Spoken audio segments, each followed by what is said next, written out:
Halo semua, kami dari kelompok 3 dan dalam video ini kami akan menyampaikan materi tentang mikroanatomi jantung dan pembuluh darah. Berikut adalah nama-nama anggota kelompok kami. Saya, Nabil Muhammad Prayoga, Sahmin Sohlin, Chris Aurel Amanda Syaputri, Sari Hema Malini, dan Marcella Salsabila. Mediastinum adalah ruangan yang terletak di antara neura mediastinalis kanan dan kiri.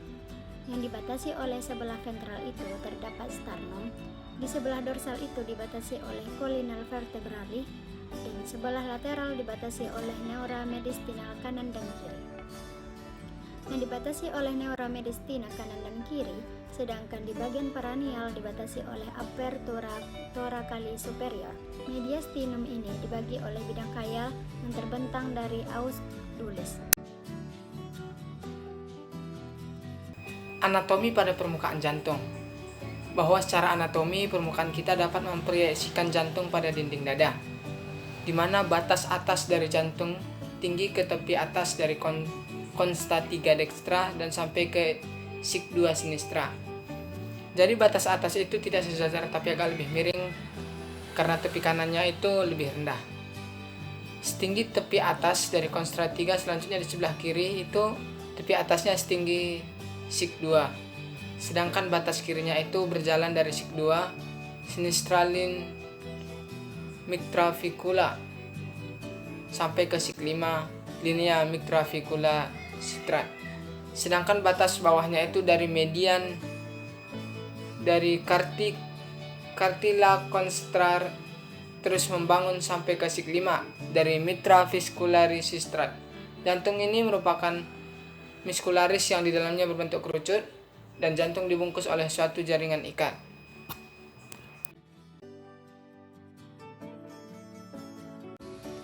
Anatomi permukaan jantung dan juga dapat memproyeksikan letak katup-katup jantung berdasarkan tingginya yang paling besar, paling maksimal untuk kita gunakan. Setinggi sig 5 linea mictravicula sinistra itu kita dapat melakukan konsultasi katup mitral, sedangkan di sig 5 linea sternalis sinistra itu kita dapat melakukan konsultasi pada katup tricuspid. Pis IC2 linea sternalis mistra kita dapat melakukan konsultasi pada katup pulmonalis, sedangkan pis IC2 kita dapat melakukan konsultasi pada katup alka. Fisik secara legislatis yang dilakukan adalah konsultasi terhadap katup mitral, katup tricuspid, katup pulmonalis, dan katup alka. Jantung merupakan otot muskularis dibungkus oleh jaringan ikat yang membentuk menjadi dua lapisan perikardium. Perikardium berasal dari dua suku kata yaitu peri dan kardia. Peri artinya merupakan daerah sekitar, sedangkan hati adalah jantung.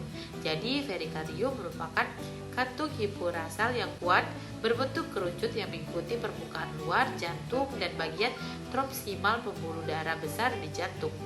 Perikardium ini terjadi menjadi dua lapisan, yaitu lapisan luar perikardium fibrosa dan lapisan perikardium sorosa. Perikardium fibrosa ini terdiri dari jaringan yang cukup kuat, sedangkan bagian dalam perikardium merupakan perikardium sorosum yang terdiri dari sel epitel gepeng selapis yang terletak pada jaringan ikat tunggal. Perikardium fibrosum akan melakukan invaginasi pada jantung sehingga membentuk dua lapisan pada kedua permukaan mediastinum dan permukaan jantung. Dua lapisan ini disebut dengan perikardium parental dan perikardium visceral. Ini merupakan perikardium dari fibrosa. Di bagian dalamnya ini terdapat perikardium parietalis dan di sini ada juga perikardium visceralis. Di antara perikardium parietal dan perikardium visceral ini terdapat rongga. Rongga ini disebut dengan fasciitas cardialis atau pericardial cavity.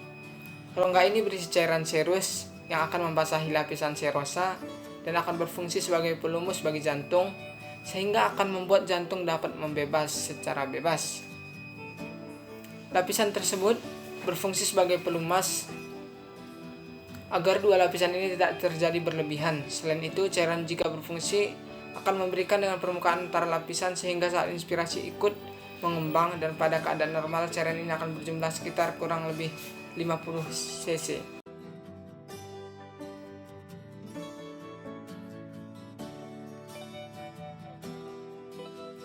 Perikardium pada sternales akan membentuk pada aspek inferior dari sternum dan akan diletakkan untuk membentuk suatu ligamentum yang dinamakan ligamentum stenoverikaria superior dan juga ligamentum stenocardiac superior.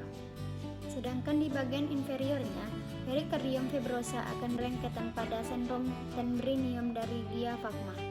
Pada perlengkapan diafragma dan juga osternum ini juga berfungsi sebagai fisator pada jantung.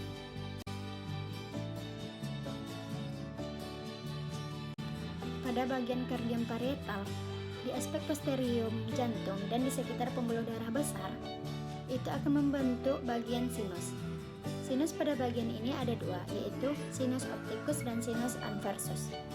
Sinus opticus ini terbentuk oleh refleksi pada parietal yang menyelubungi 4 vena cava inferior, 4 vena cava pulmonalis, dan 4 vena cava superior. Jadi, sinus opli ini merupakan refleksi dari kardium hidrosa menjadi parietal viresal. Di bagian vosral yang menyelimuti 4 vena cava pulmonalis, vena cava inferior, dan vena cava superior, batas dari sinus opli ini adalah inferior. Yang selanjutnya, sinus corvacus. Batas-batasnya yaitu inferior vena cava superior. Anteriornya itu adalah atrium sinistra. Yang posteriornya adalah truncus pulmonalis. Vaskulari pada bagian perikardium akan dicabangkan oleh arteri memali. Inferior dapat pada peredaran cabang arteri persyaratan kardium.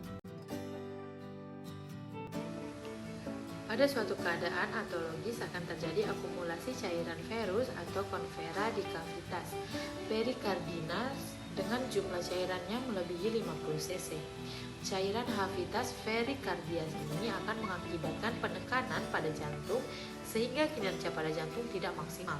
Hal ini akan mengakibatkan penurunan jantung dan mengeksekusinya.